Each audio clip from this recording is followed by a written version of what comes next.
100కు 100% ఇక్కడ ప్రజలు మాతో కలుస్తూ ఉన్నారు, మాతో మమేకం అవుతూ ఉన్నారు. మరి నేను టీఆర్ఎస్ పార్టీలో గత 5 ఏళ్ళు సేవ చేసుకుంటూ ప్రజల్లోనే ఉన్నా. మరి ప్రజల్లోనే ఏ సమస్యలు ఉన్నా ఎనీ టైం ఫోన్ చేసినా నేను వెళ్ళడం, వాళ్ళతో వాళ్ళ సమస్యలు పరిష్కరించడం జరుగుతూ ఉండే. మరి లాస్ట్ మూమెంట్లో టీఆర్ఎస్ మరి ఎంఐఎం పొత్తులో నాకు సీట్ ఇక్కడ కేటాయించకుండా నాకు అన్యాయం చేసినారు.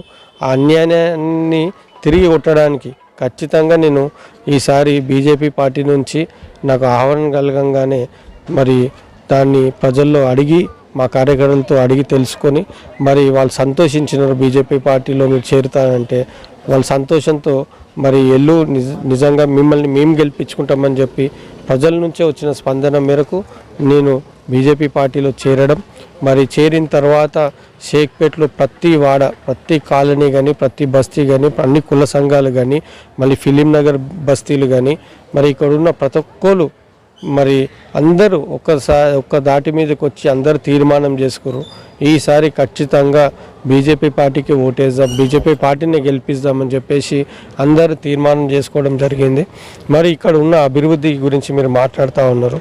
అభివృద్ధి అనేది ఇక్కడ ఏమీ జరగలేదు. టీఆర్ఎస్ పార్టీలో ఉన్నప్పుడు మేము ఎంత గొంతు చించుకొని పోయి అధికారుల దృష్టికి కానీ, పై దృష్టికి కానీ తీసుకొని వెళ్ళినా కానీ చాలా నిర్లక్ష్యానికి గురి చేసారు. షేక్పేట్ డివిజన్ని అసలు పట్టించుకోకుండా పోవడం జరిగింది. అయినా కానీ మా తోటి ఎంత కావాలో అంతవరకు మేము తిరిగి కొన్ని సమస్యలు పరిష్కరించడం జరిగింది. ఇప్పుడు మేము ఓటు అడగడానికి పోతున్నప్పుడు ప్రతి ఒక్కరు అన్నారు, మేము మిమ్మల్ని చూసి ఓటేస్తాం, ఎందుకంటే మీరు పని చేసిన వాళ్ళు, కష్టపడిన వాళ్ళకి అవకాశం ఇస్తాం. ఇంతకుముందు టీఆర్ఎస్ పార్టీ మీకు ఇంత అన్యాయం చేసిన వాళ్ళకి మేము ఖచ్చితంగా అవకాశం కలిగిస్తాం. ప్రజలే మాతోటి కలుస్తూ ఉన్నారు, ప్రజలే మాకు అండదండగా నిలుస్తూ ఉన్నారు. కాబట్టి మనకి ఈసారి షేక్పేట్ డివిజన్లో మరి ఖచ్చితంగా బీజేపీ పార్టీ కాషాయం జెండా ఎగరబోతుంది. మరి జెండా ఎగరడమే కాదు, రానున్న రోజుల్లో కూడా జిహెచ్ఎంసీలో దాదాపు అన్ని సర్వేలు చూడండి, దాదాపు బీజేపీ పార్టీకి మొగ్గు చూపుతూ ఉన్నది. మరి యూత్లో కూడా చాలా మటుకు మరి వేవ్ స్వచ్ఛందంగా వచ్చి పనిచేస్తూ ఉన్నారు. ప్రతి కార్యకర్త ఎవ్వరు ఇంట్లో ఉండట్లేదు, ప్రతి ఇంటికి వెళ్ళి గడప దట్టి మరి చెప్తా ఉన్నారు. మరి ఏం పని చేస్తాం, మరి ఏ విధంగా మేము డెవలప్మెంట్ చేస్తాం, మరి సంక్షేమ పథకాలు మరి మొన్న మేనిఫెస్టో రిలీజ్ చేసినప్పుడు కూడా మరి వరద బాధితులకు 25,000 రూపాయలు మోడీ గారు డైరెక్ట్ అకౌంట్లో వేస్తామని చెప్పడం కూడా మంచి ప్రజల్లో స్పందన వచ్చింది. కాబట్టి మాకు కిషన్ రెడ్డి గారు ఏ విధంగా అయితే మరి హోంశాఖ సహాయ మంత్రులు కిషన్ రెడ్డి గారి సూచనల మేరకు మేము ప్రతి ఇంటికి వెళ్తూ ఉన్నాం, సంక్షేమ పథకాల గురించి తెలియజేస్తూ ఉన్నాం.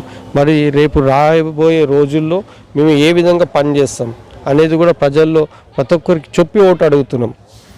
వాళ్ళంతా వాళ్ళే మమ్మల్ని కలిసి ఖచ్చితంగా ఈసారి మిమ్మల్ని గెలిపిస్తాం, మరి ఖచ్చితంగా మీకు అవకాశం ఇస్తామంటున్నాం.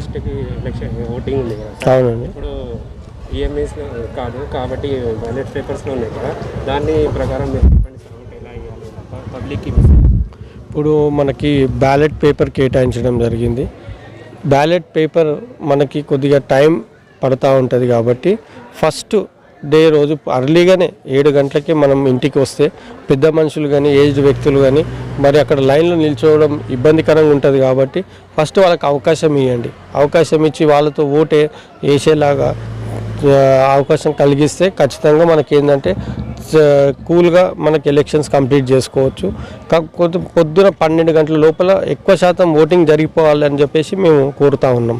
12 గంటల లోపు ఎక్కువ శాతం ఓటింగ్ జరిగిపోతే తర్వాత మిగిలిన వాళ్ళు ఎవరెవరైతే ఉన్నారో మరి వాళ్ళని కూడా మేము ఆ రోజు ఇంటింటికి వెళ్ళి మరి ఎవరైతే ఉన్నారో వాళ్ళని ఇంటింటికి వెళ్ళి మరి తీసుకొని వచ్చి మరి ఓటు వేయడం జరుగుతూ ఉంటుంది.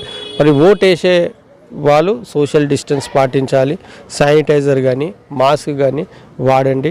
అక్కడ గవర్నమెంట్ నుంచి కూడా కేటాయిస్తారు కాబట్టి ఖచ్చితంగా మీకు కరోనా అనేది తొలగిపోతూ ఉన్నది. రానున్న రోజులు కరోనా గురించి కూడా అస్సలు భయపడకుండా ప్రజలు అందరూ తిరుగుతూ ఉన్నారు. దాన్ని మామూలుగా ఇప్పుడు మోడీ గారు మరి వ్యాక్సినేషన్ కూడా ప్రారంభించారు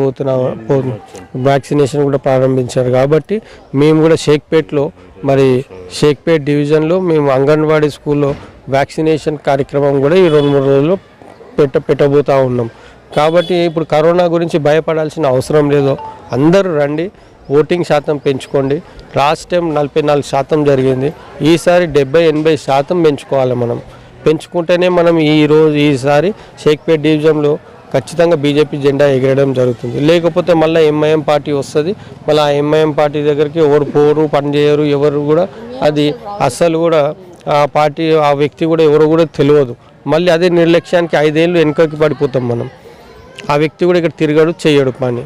కాబట్టి మనకి ఈసారి అవకాశం ఖచ్చితంగా ప్రజలు కల్పిస్తే మేము 100% వాళ్ళ 24 hours సర్వీస్లో ఉంటాం. మరి అదే కాకుండా ఏ చిన్న సమస్య వచ్చినా మేము కమిటీలు వేసుకొని ఒక పద్ధతిగా మేము వర్క్ చేసుకుంటూ ఉంటాం. మరి ఈసారి ఖచ్చితంగా అందరికీ చేతులెత్తి నేను నమస్కరిస్తూ ఉన్నా. ఈసారి నాకు అవకాశం కలిగించండి. 1వ తారీఖు నాడు 1వ నంబర్ గుర్తు, మన పువ్వు గుర్తు, బ్యాలెట్లో ఫస్ట్ నంబర్ ఉంటుంది, దానికి ఓటేసి నన్ను అత్యధిక మెజారిటీతో గెలిపించాలని కోరుతా ఉన్నాను. हमारे HN न्यूज़ को सब्सक्राइब करिए ताकि आपको नोटिफिकेशंस आते रहे वक्त पर।